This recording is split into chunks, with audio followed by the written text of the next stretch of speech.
nós sempre fazemos aqui todas as semanas, né? Passamos a lição da Escola Sabatina de Adolescentes. Semana passada não deu, né, para colocar no tempo certo. Colocamos aí no ar porque era um conteúdo muito importante. Para mim era um conteúdo relevante, eu acredito que também para outros que assistiram aquele conteúdo. E essa semana a lição da Escola Sabatina vem falando sobre provado pelo fogo. Na semana passada estudamos sobre a questão de ir com os outros, né, com o que os outros dizem. E agora nós vamos falar sobre um assunto que é provado pelo fogo, ou seja, nós somos provados pelo fogo de Deus para sermos aprovados por Ele. Mas antes vamos fazer uma oração para que possamos ter a orientação do Espírito Santo. Pai nosso que estás nos céus, santificado e exaltado seja o teu santo nome. Seja conosco neste momento, nos orienta. Aprove o Senhor que sejamos reconhecidos, meu Deus, achados, clareados pelo teu sangue, Pai, na tua presença. E nos ajuda a sermos provados por ti, mas também sermos aprovados. Porque não adianta a gente só ser provado sem que passemos por essa prova, Senhor. Que possamos te dar a alegria de sermos aprovados. Em teu nome te rogamos. Amém. E o verso, né, está no livro de 1 Tessalonicenses, capítulo 5, do 16 ao 18, que diz: Estejam sempre alegres, orem sem cessar, em tudo deem graças, porque esta é a vontade de Deus para vocês em Cristo Jesus. 1 Tessalonicenses, capítulo 5, versículo do 16 ao 18. Então aqui o versículo que Paulo traz para nós, né? Ele diz: estejam sempre alegres. Essa questão aqui de alegria, Paulo, ele era uma pessoa que nos ensinou, né, através das suas cartas, o que era estar alegre mesmo diante de situações precárias, mesmo diante do perigo, né, mesmo diante de acusações, né? Então Paulo, ele nos ensinou o que era ser uma pessoa sempre alegre. E o que é ser alegre? Alegre, a alegria, a palavra do Senhor diz que é um dos frutos do Espírito Santo. Então a gente às vezes confunde essa questão de estar alegre com essa questão de ficar dando gargalhadas, né? De rir de tudo. Não, isso não é o fruto do Espírito Santo. Ser alegre é uma pessoa que é contente, né? Que é uma pessoa que não é uma pessoa que se lamuria, ficar reclamando de tudo, que em tudo há defeito. Não. A pessoa alegre é a pessoa que sabe passar por qualquer circunstância da sua vida. Se ela tem uma vida em bonança, ela é alegre. Se ela tem uma vida em privações, ela também é alegre. Por quê? Porque é um fruto, ela está sempre sendo frutificada pela pessoa do Espírito Santo. É uma situação que não depende do ambiente, né? do estado que você está passando. Né? Por quê? Porque é algo que vem do céu, não é da gente mesmo. E aqui diz também: orem sem cessar. A oração do cristão não é somente aquela oração que ele vai orar quando acorda, ou quando se deita, ou quando vai comer. Mas é orar sem cessar, estar sempre ligado ao Senhor. A sua mente está sempre ligada ao Senhor constantemente. Né? Sempre buscando ao Senhor, conversando com o Senhor. Porque isso é orar sem cessar, é se manter sempre perto do Senhor.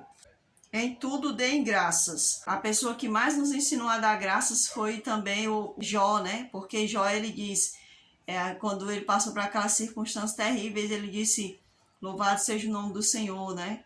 Então ele disse: Deus me deu, Deus tirou, louvado seja o nome do Senhor. Então ele deu graça em tudo. Por quê? Porque ele sabia que Deus estava sabendo de todas as coisas. Se Deus estava sabendo, então estava tudo certo, estava tudo ok, né? E muitas das vezes a gente não consegue ter esse pensamento de Paulo, esse mesmo pensamento de Jó, né?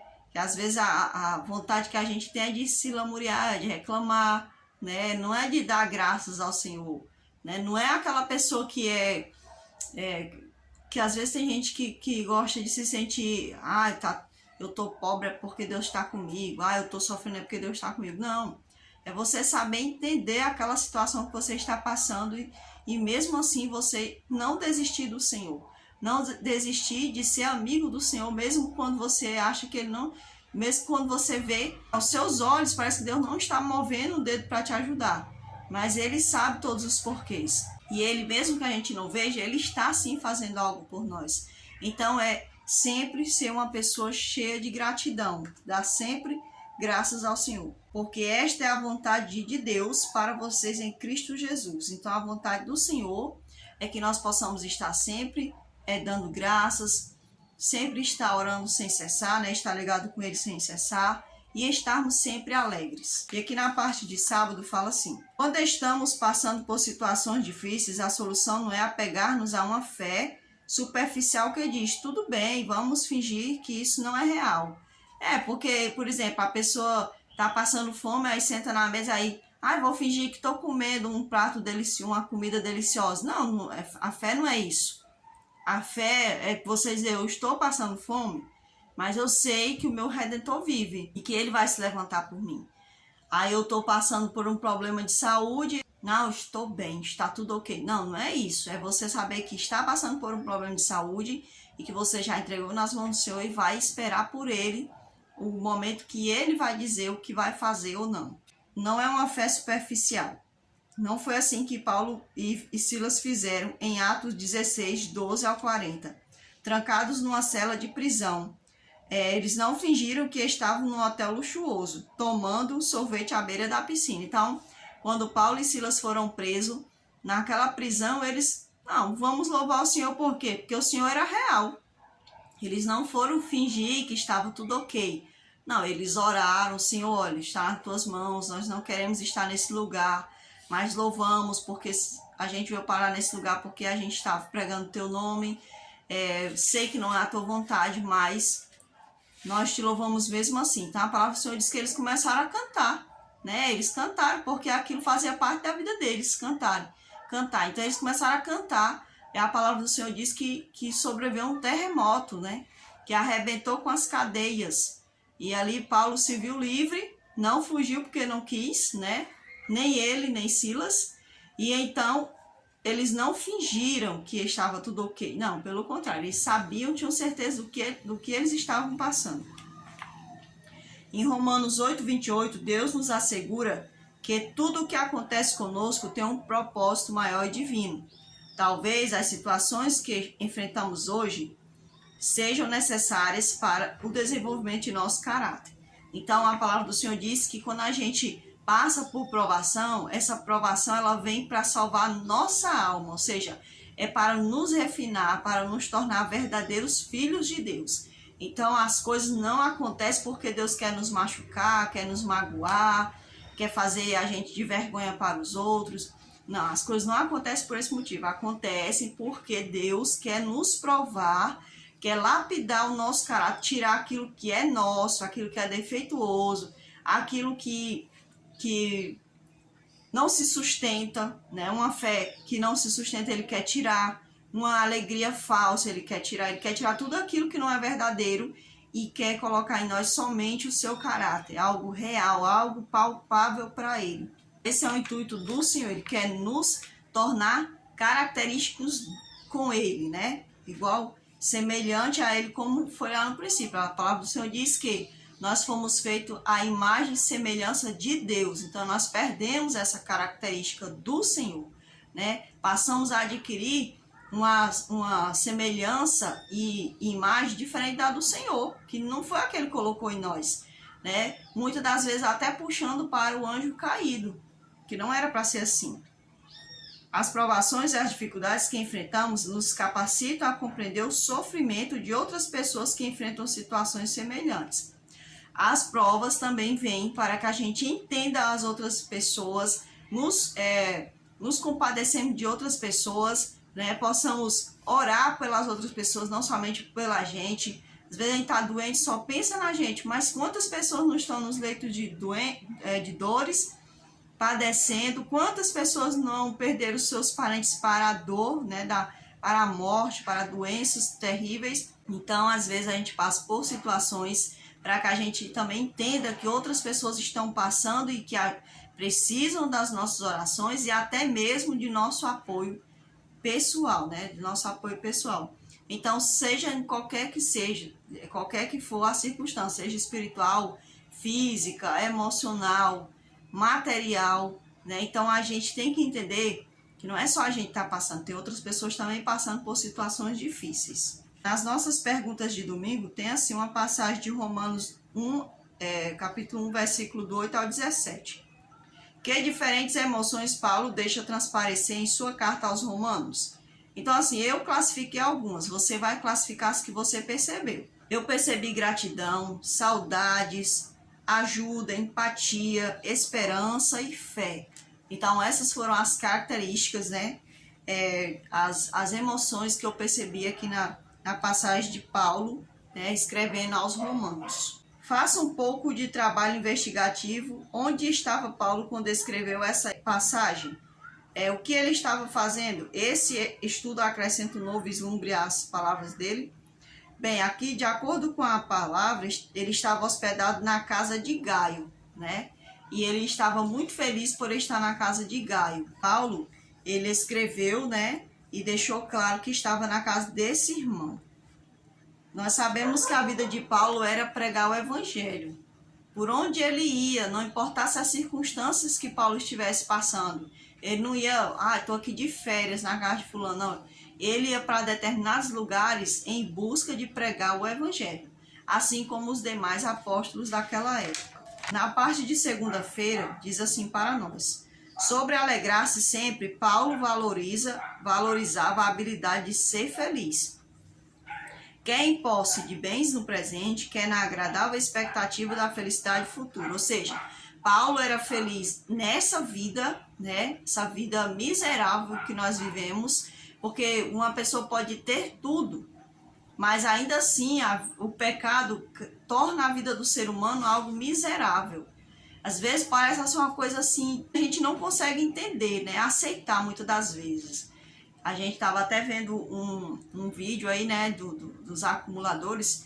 Tinha uma mulher que tinha uma família linda, né? O esposo dela amava ela e aí ela sofreu uns abatimentos devido à morte de um parente, a doença que ela passou. E a casa daquela mulher era linda, ela tinha dinheiro para ir comprar todos os dias, mas ela não era feliz, né?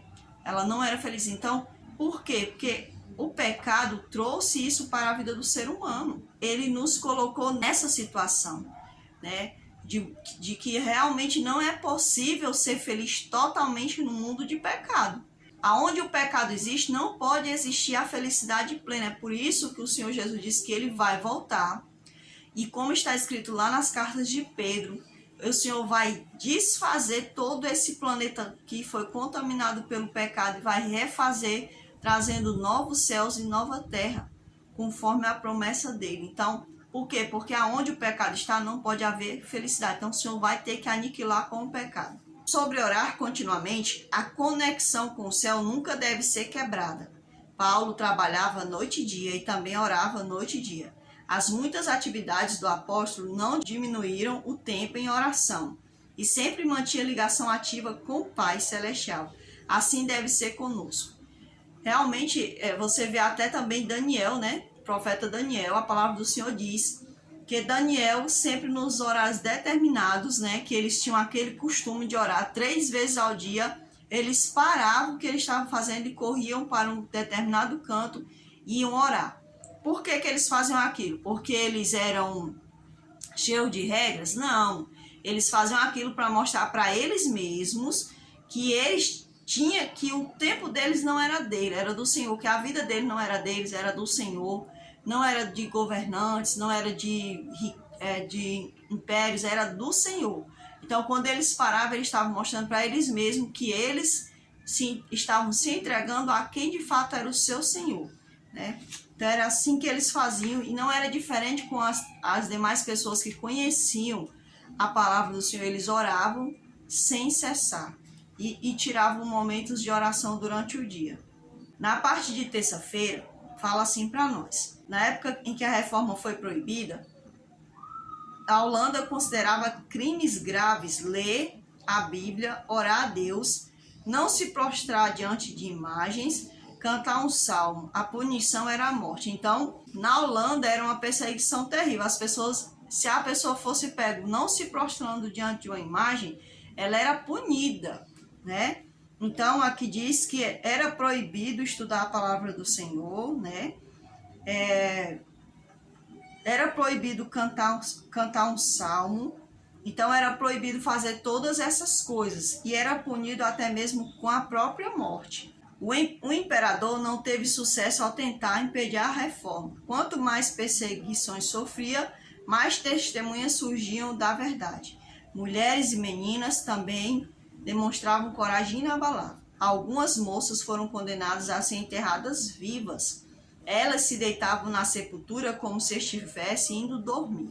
Então, aqui foi uma coisa terrível e cruel, né? Que aconteceu tanto na época da igreja primitiva como na reforma.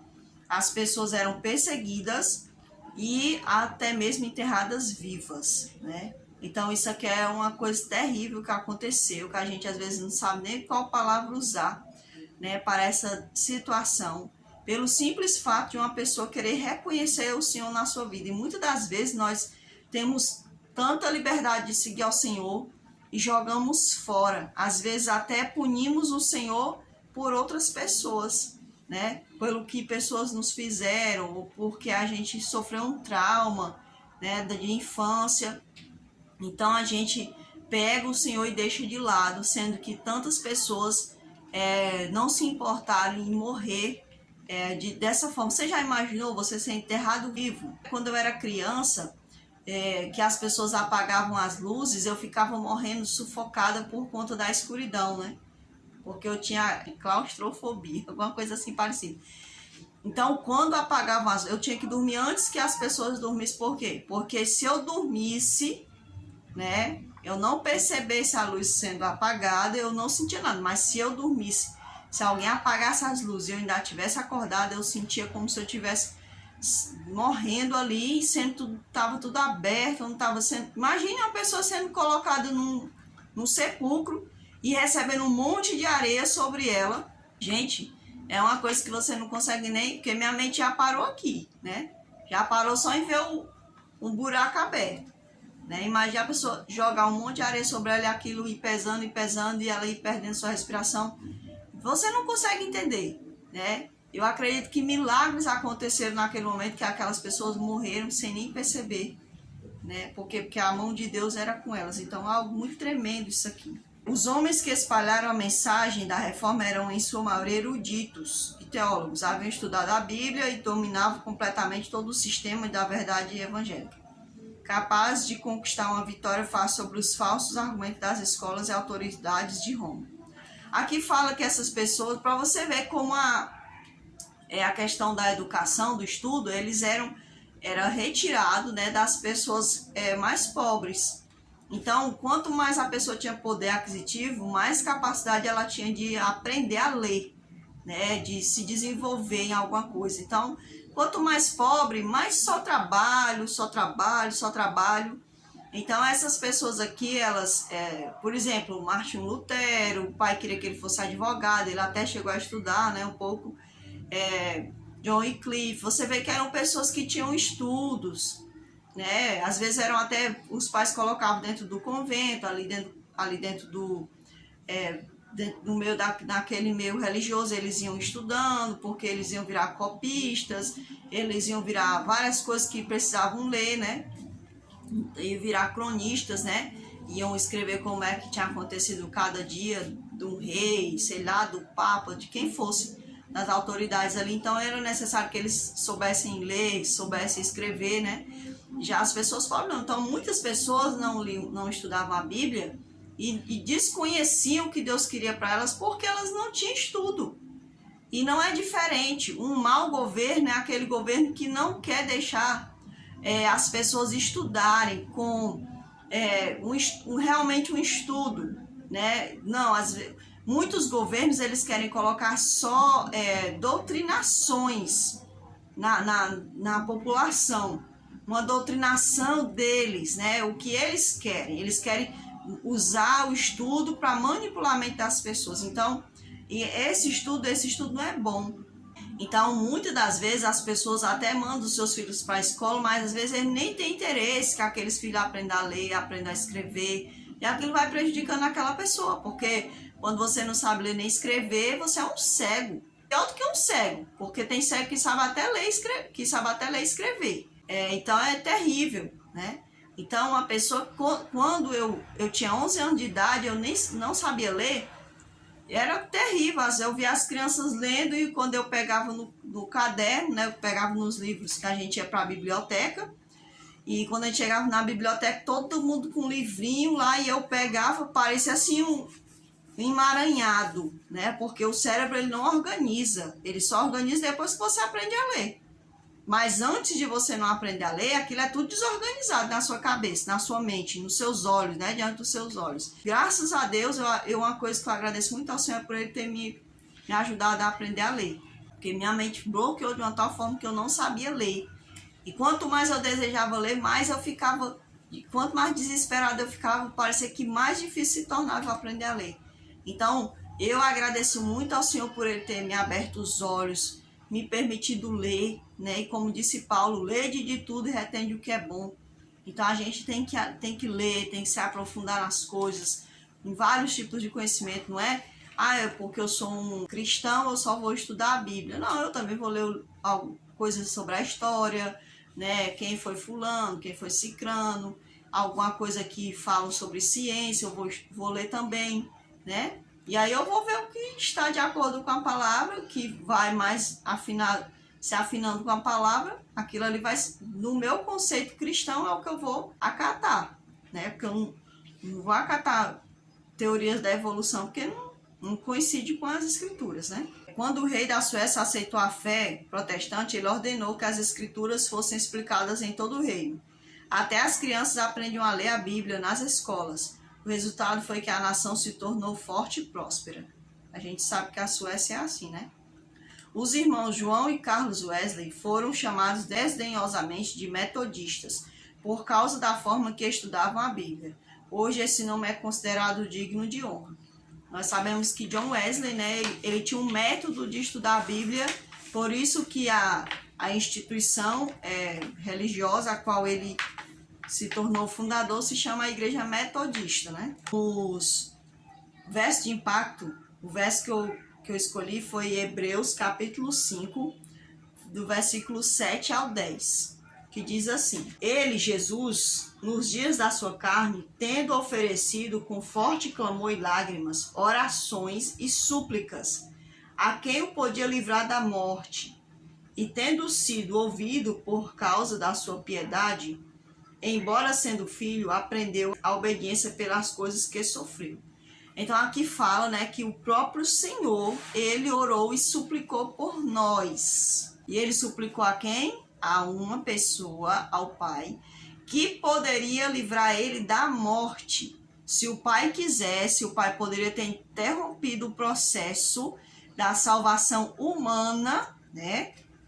Da salvação humana, porque o preço do resgate humano ele só seria dado como pago após a pessoa de Deus fosse morta, na verdade, né? Então, ele, naquele momento lá no Getsemane, ele disse: Pai, se possível for, passe de mim esse cálice. Mas ele disse: mas contudo faça a tua vontade. Então, por isso que às vezes a pessoa diz que o sacrifício foi só do filho, mas não foi só do filho, foi do Pai, do Filho e do Espírito Santo. Foi um trabalho conjunto. O filho se ofereceu e o filho estava em forma humana, totalmente ali naquela circunstância. Então o filho, em forma humana, ele disse: isso aqui está sendo insuportável, insuportável. E não é a angústia que a gente passa, não é a depressão que a gente passa, é algo terrível que ele passou, que nem eu nem você poderíamos suportar. Então ele disse: isso aqui está sendo insuportável, Pai. Passa de mim esse cálice, se possível for. Mas, contudo, faça-se a tua vontade. Foi isso que ele fez. E o Pai disse: se eu for fazer a minha vontade, a humanidade inteira, né, tudo que a gente fez até aqui foi em vão. Porque de Gênesis até aquele momento que Jesus se encontrou no Getsemane, teria sido em vão. Mas o Pai disse: não, eu vou suportar, nós vamos suportar. E assim foi. E glória a Deus por isso. Porque o Senhor suportou todas as coisas por nós, por nossa causa. E nós, o que é que nós suportamos por amor a Ele? Será que nós suportamos ser chamados de filhos de Deus? Será que nós suportamos andar com a Bíblia nas mãos? Será que nós suportamos falar de Jesus no ambiente de trabalho, numa faculdade, na escola? Será que nós suportamos essas minúsculas coisas? Será que a gente suporta por amor a Ele? Porque Ele suportou tudo por nós quando Ele não precisaria. Todos nós sabemos que sem o sacrifício de sangue não haveria salvação. Aqui na parte de quinta-feira fala assim: separe um tempinho para ler sobre essas figuras importantes da história da Reforma. Aqui fala que todos nós que conhecemos a palavra, que estudamos a história, deveríamos também parar para estudar um pouco sobre... Um pouco não, né? Eu acredito que muito. A gente deveria até mesmo estudar muito sobre os reformadores, sobre os valdenses, sobre a igreja primitiva, a perseguição da igreja primitiva. Então a gente deveria conhecer mais, né, da história desses nossos irmãos que fizeram muita coisa para que hoje eu e você pudéssemos estar também aqui. Porque sim, eles também, o Senhor permitiu a eles fazerem parte dessa situação tão maravilhosa que é levar o evangelho a outras pessoas. Se a palavra de Deus se tornar tão importante para nós como foi para elas, a promessa divina se cumprirá em nosso tempo. Então o Senhor, Ele quer nos usar também, como Ele usou aqueles homens e mulheres lá no passado. Não é um passado tão longínquo assim, né? Na parte de sexta-feira, fala assim: ficamos impressionados quando conhecemos melhor a história dos reformadores. Para eles, viver ou morrer parecia não fazer muita diferença, desde que cumprissem sua missão de conduzir as pessoas à verdade expressa na palavra de Deus. E acredite, isso não é coisa do passado. A gente fica maravilhado, mas nós sabemos que existem pessoas nos nossos tempos também. Pessoas que não se importaram em dar suas vidas por amor a outras vidas, por amor a levar o evangelho, né? E viver o evangelho. Eu vejo uma família que viveu o evangelho, foi a família da irmã Corrie ten Boom. Eles foram uma família que viveram o evangelho, né? Na Holanda, na época do nazismo, eles, sendo cristãos, eles não compactuaram, né, daquela morte de judeus. Eles não se importaram se os judeus não seguiam a Jesus, né? Não, eles queriam salvar aquelas pessoas. Por quê? Porque eles entendiam que todos somos filhos de Deus. Eles não se importaram em abrir a porta deles para aqueles filhos do Senhor. Eles não se importaram. Assim eles fizeram. E nós sabemos o preço alto que a família da Corrie ten Boom pagou. Seu pai, irmãos, sobrinhos, sua irmã e ela também, né? Quem não conhece essa história, vocês podem conhecer. Existe um livro, Refúgio Secreto, existe um filme muito bem feito, né? Um filme que não foge da realidade, é um filme realmente que não tem muita licença poética. Então, leiam o livro, né? E assistam o filme, mas se possível, leiam o livro, porque o livro é muito mais profundo do que o filme. Então, vidas que serviram ao Senhor e que viveram o evangelho de fato ainda existem em nossos tempos. Aqui conta a história do pastor Pavel, né? Que ele não teve medo, né, de seguir o sábado, né, de guardar o sábado, na verdade, de guardar o sábado do Senhor, o sábado bíblico, conforme está lá em Êxodo, capítulo 8, capítulo 20, do verso 8 a 11. Então, o pastor Pavel, quando ele era jovem, ele foi servir o exército e ele decidiu ser fiel ao Senhor e guardar o sábado do Senhor, né? Então, ele não se importava se ele fosse preso, se ele fosse ser cobrado por aquilo, né? Pelas autoridades, mas ele serviu, foi obediente ao Senhor. Por quê? Porque a palavra do Senhor nos garante que quando a gente é fiel a Ele, né, a gente só vai colher coisas boas. Por quê? Porque a gente está colhendo a presença do Senhor, né? Ser fiel ao Senhor é colher a própria pessoa do Senhor, a presença dele nas nossas vidas. E aqui diz também no livro de 2 Samuel 22, 31. O caminho de Deus é perfeito, a palavra do Senhor é confiável. Ele é escudo para todos que nele se refugiam. O Senhor é a nossa força e Ele desembaraça perfeitamente os nossos caminhos. Então aqui, 2 Samuel 22, versículo do 31 ao 33. Então o Senhor, Ele é quem é suficiente para cuidar, né, em abrir os nossos caminhos. Se o nosso caminho está parecendo difícil, eu estou servindo ao Senhor, mas está parecendo que as coisas estão difíceis.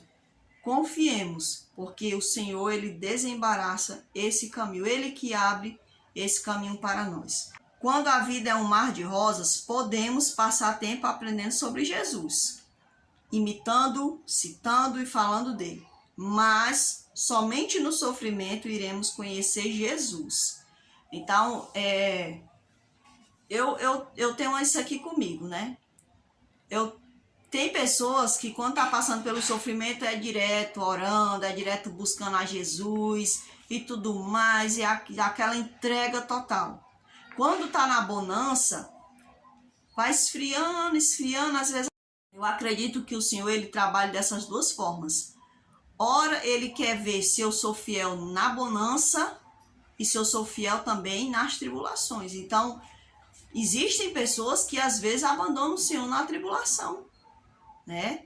Então, o Senhor, Ele sabe que existem pessoas que, quando estão na felicidade, o coração abandona o Senhor. E quando está na tribulação, também abandona. Ah, é porque Deus me abandonou. Aí começa aquele processo de ingratidão, blasfemando, reclamando. E aí, às vezes, acaba saindo do caminho do Senhor. Então, eu não acredito que seja uma questão da situação em si, mas eu acredito que seja uma questão do caráter da pessoa, do coração da pessoa, né?